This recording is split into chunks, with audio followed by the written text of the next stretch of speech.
Hello जय हिंद दोस्तों। और आप लोग कैसे हैं? मैं उम्मीद करता हूं कि आप लोग ठीक होंगे। जैसा कि यूपी स्कॉलरशिप को लेकर काफ़ी आप लोग का डाउट था, दो तीन डाउट था, उस चीज़ को हम लोग इस वीडियो में डिस्कस करेंगे। पहला डाउट आप लोग का ये था कि जो स्कॉलरशिप वेरीफाई होने के बाद भी बहुत से लोगों की स्कॉलरशिप नहीं आई है और बहुत से लोगों की स्कॉलरशिप आई है।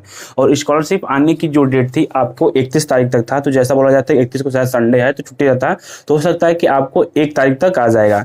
तो 1 तारीख यानी कि आज आपका 3 तारीख है, तो अभी भी बहुत लोगों का स्कॉलरशिप नहीं आया है।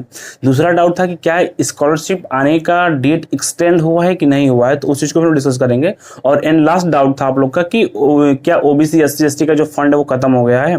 और उसके बाद से क्या है, आगे जिनका वेरीफाई हो गया है मैं बताऊंगा कि आगे आपको क्या करना है, किस प्रोसेस से आपकी स्कॉलरशिप आने की संभावना ज्यादा है। तो हर एक पॉइंट को इस वीडियो में हम लोग डिस्कस करेंगे। पहला पॉइंट आप लोग का ये है कि जनरल ओबीसी और माइनॉरिटी की जो स्कॉलरशिप की आने की डेट है उसको एक्सटेंड हो गया है। कब तक एक्सटेंड हुआ है ये हम आपको बता देते हैं। जनरल ओबीसी और माइनॉरिटी की जो स्कॉलरशिप है, देखिए जनरल ओबीसी और माइनॉरिटी, जो स्टूडेंट जनरल में आते हैं, जो स्टूडेंट ओबीसी में आते हैं और जो माइनॉरिटी में आते हैं, उनकी स्कॉलरशिप आने की डेट कब तक है?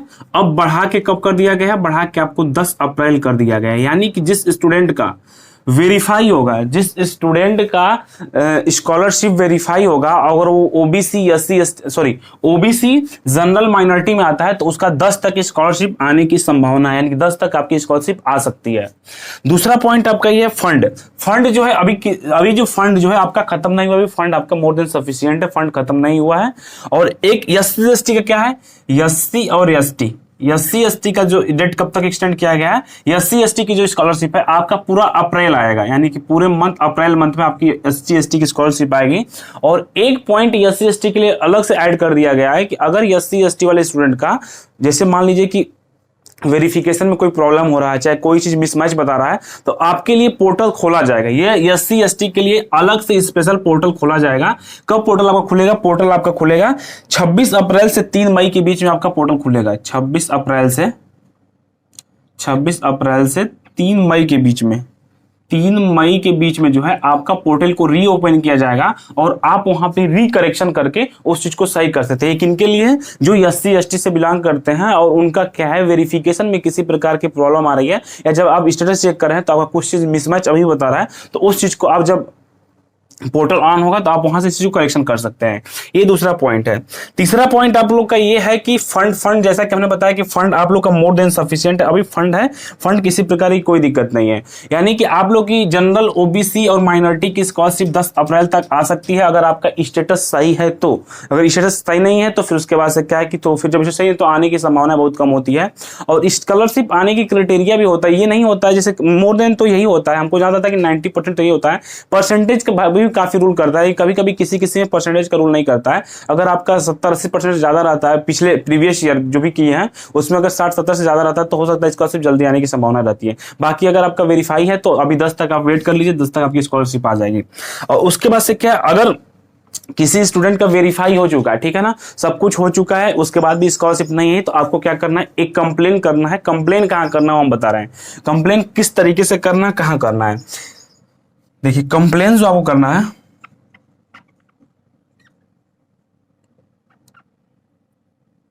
कंप्लेन आपको क्या करना है, 1076 पे कॉल करना है। देखिए पहला क्या करना है, पहला आपको 1076 पे कॉल करना है। 1076 पे कॉल करके, ये एक अब टोल फ्री नंबर होता है, इस पे कॉल करके आपको क्या क्या बताना है, आपको अपना रजिस्ट्रेशन नंबर बताना है, आपने फॉर्म कब अप्लाई किया था ये बताना है, और आपका वेरिफिकेशन कब हुआ आपको ये बताना है। अगर आपका 2-3 चीज बताएंगे तो फिर आपकी जो शिकायत है यहाँ पे दर्ज कर दी जाएगी, तो हो सकता है कि यहाँ से भी आपकी स्कॉलरशिप आने की संभावना ज्यादा रहती है। पहला पॉइंट है। दूसरा पॉइंट आपका ये है कि, दूसरा पॉइंट आपका यहां करने के बाद से क्या, आपको पीआईएल करना है। पीआईएल क्या होता है? पीआईएल जनहित याचिका होता है, ठीक है ना, ये कुछ नहीं होता है नॉर्मली, अगर बहुत से लोग इस चीज के बारे में नहीं जानते होंगे। पीआईएल एक जनहित याचिका होता है। आपको यहाँ पे सिंपली कंप्लेन करना है, और कंप्लेन में क्या करना है, जब आप अगर आप खुद से कर लेंगे तो अच्छी बात है, नहीं तो किसी साइबर कैफे चले जाइएगा, बोल दीजिएगा हमको पीआईएल करना। बहुत एक सिंपल सा प्रोसेस होता है। जब उसको खोलेंगे तो कंप्लेन वाले प्रोसेस में आप अपना कंप्लेन कि मैंने स्कॉलरशिप का फॉर्म फिल किया था इस तरीके से, मेरा वेरीफाई, उसके बाद मेरी स्कॉलरशिप नहीं आ रही है, इतना चीज उस चीज को मेंशन करना पड़ता है। तो ये पहला पॉइंट तो आपको 1076 पे कॉल करना है। दूसरा पॉइंट आपको पीआईएल करना है। पीआईएल मतलब जनहित याचिका की सुनवाई होती है, एक पोर्टल होता है, उस पर करना, नॉर्मली कंप्लेन होता है।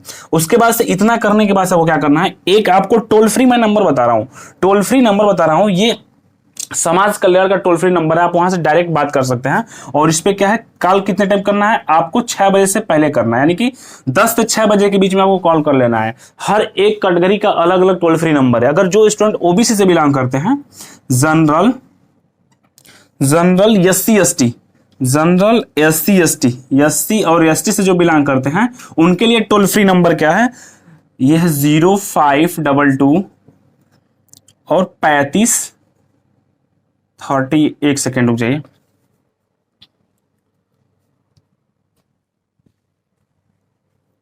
मैं टोल फ्री नंबर को यहां पे लिख देता हूं, ठीक है ना।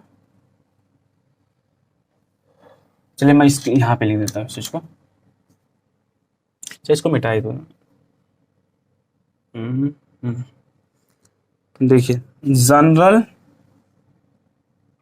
एससी और एसटी का टोल फ्री नंबर है, जनरल एससी एसटी का टोल फ्री नंबर है 0522 और उसके बाद से क्या 35, मैं नीचे लिख दूं 35 38 700, ठीक है। ये किसके लिए है, जो जनरल से बिलोंग करते हैं, जो एससी से बिलोंग करते हैं, जो एसटी से बिलोंग करते हैं।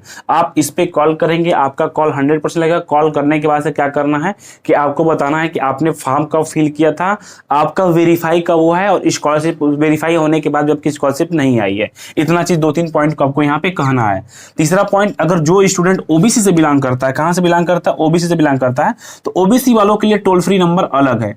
ओबीसी वालों के लिए टोल फ्री नंबर क्या है, ओबीसी वालों के लिए टोल फ्री नंबर है 0522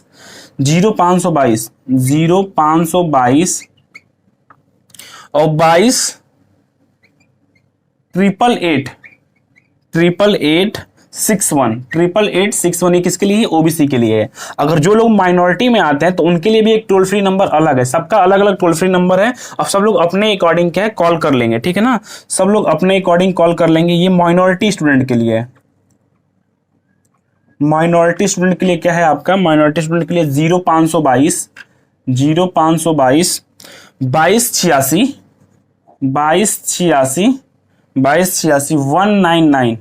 199, ठीक है ना। देखिए ये तीन चार पॉइंट है, उस चीज को आप लोग ध्यान दीजिएगा। हो सकता है कितना अगर आप कर दें तो आपकी स्कॉलरशिप आने की संभावनाएं ज्यादा हो जाएगी। मैं फिर से 2-3 पॉइंट को रिपीट कर देता हूं, बस एक बार मैं चेक कर लूं कुछ कट तो नहीं रहा है। और जहां तक मुझे लग रहा है कुछ कट नहीं रहा है, ठीक है ना, कट नहीं रहा है। देखिए जैसा कि हमने आपको बताया था कि पहली बात है कि अभी आपका फंड खत्म नहीं हुआ, अभी आपकी स्कॉलरशिप आने की संभावना ज्यादा है। दूसरी बात आपका यह है कि जो जनरल ओबीसी माइनॉरिटी से बिलोंग करते हैं, अगर उनका सब कुछ सही है, स्टेटस सही है, वेरीफाई है, तो आपकी स्कॉलरशिप 10 अप्रैल तक आ जाएगी, आने की संभावना है, ठीक है। तीसरा, जो एससी से बिलोंग करते हो तो उनकी स्कॉलरशिप पूरे अप्रैल तक आएगी, ठीक है, पूरे अप्रैल तक उनकी स्कॉलरशिप आएगी। और 26 से 3 के बीच में क्या है, पोर्टल को रीओपन खोला जाएगा और उसमें सिर्फ एससी एसटी वाले क्या है दोबारा से करेक्शन कर सकते हैं। करेक्शन करने के बाद ही उनकी स्कॉलरशिप आएगी, ठीक है ना, ये चीज है। और कंप्लेन क्या करना है आपको, 1076 ये टोल फ्री नंबर होता है, सीएम का हेल्पलाइन नंबर है, इस पे आपको कॉल करना है। और कॉल करने के बाद से क्या करना है, कॉल आपका लगेगा। कॉल करने के बाद से आपको 2-3 पॉइंट बोलना है कि मैंने रजिस्ट्रेशन इस टाइम किया था, फॉर्म स्कॉलरशिप का भरा था, ये मेरा क्वालिफिकेशन है। फिर उसके बाद से क्या मेरा वेरीफाई भी हो गया, उसके बाद से आपकी स्कॉलरशिप नहीं है तो आपकी शिकायत को यहाँ पे दर्ज कर दिया जाएगा। इतना करने के बाद से उसके बाद से पीआईएल एक पोर्टल होता है, इस पे क्या है आपको जाके कंप्लेन करना रहता है। नॉर्मली कुछ बहुत सिंपल सा प्रोसेस होता है, इसको भी कर देना है। जब इतना आप कर देंगे उसके बाद से क्या है, इतना करने के बाद से अगर जनरल एससी एसटी से बिलोंग करते हैं तो आप इस टोल फ्री नंबर पे कॉल करके अपनी प्रॉब्लम को बताएंगे। ओबीसी से बिलोंग करते हैं तो इस नंबर पे कॉल करके अपनी प्रॉब्लम बताएंगे। अगर जो माइनॉरिटी से कॉल करते हैं तो आपको इस नंबर पे कॉल करके उसको बताएंगे, ठीक है ना।